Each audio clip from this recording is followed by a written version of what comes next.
remember having a conversation with my dad. This was throughout high school and college. We had several conversations where he's like, what do you want to do with your life?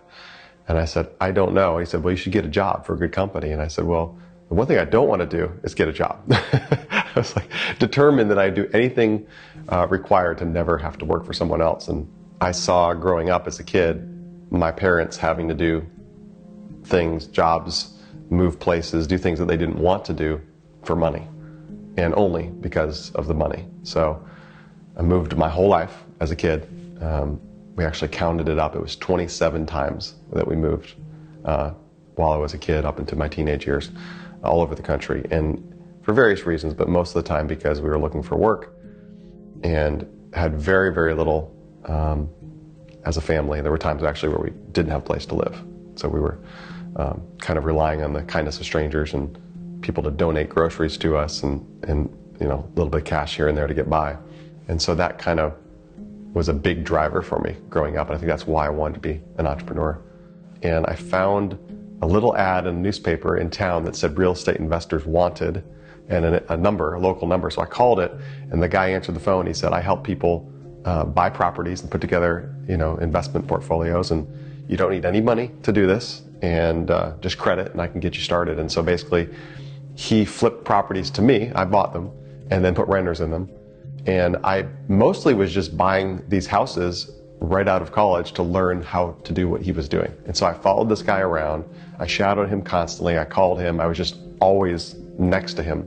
And very quickly, I made a goal for myself to become a millionaire in my 20s. And so I actually did it through real estate, but I did it during the real estate bubble. And at the time, I didn't know that's what we were in. And that didn't end so well for millions of people, including myself. And my credit was ruined. I had owed money to the IRS. I mean, it was bad. All the foreclosures, all the properties, I had to let them go.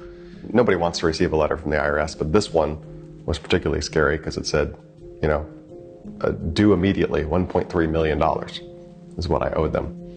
And I remember thinking it will take the rest of my life to pay this off because, you know, the kind of job I have and the limited finances that I have, there's no way I'll ever get out of this hole.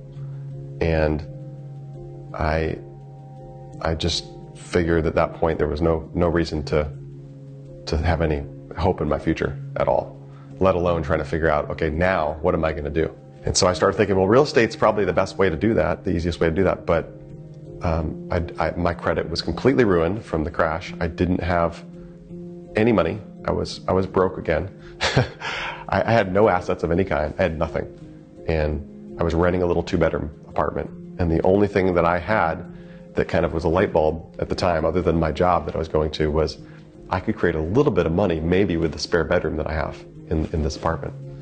And so I listed it on Airbnb and started making a little bit of money as a side hustle.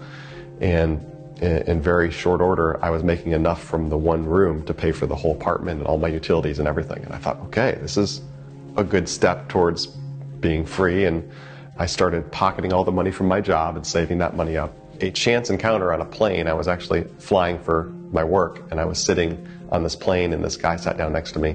And I told him about my little Airbnb side hustle, and he said, interesting, tell me more. And he started asking question after question. He wanted to know numbers and how much I was making, and I just couldn't understand it. I was like, why does this guy care about me making a few $100s with my little spare room? Finally, I was like, are you wanting to do this at your own place? Like, why do you care? And he said, no, Brian, I think you're sitting on a huge opportunity here.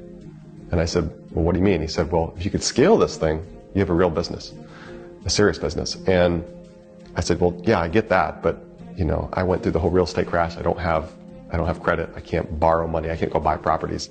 And he said, well, no, you don't understand. It's not about owning properties. It's about leveraging properties. It's about controlling them, properties you don't own. He said, all you got to do is go lease properties from owners and get their permission, and then you could start scaling this thing or partner with them.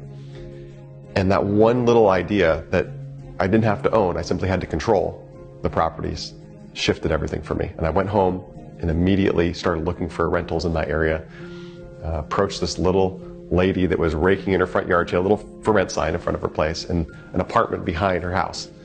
And I approached her, I said, I want to see your apartment. She walked me around back and showed it to me. And I said, and this sounds crazy, but I want to rent your property, and then I want to have guests come in and stay there on this site called Airbnb, and she didn't know what that was. And she said, I'll think about it.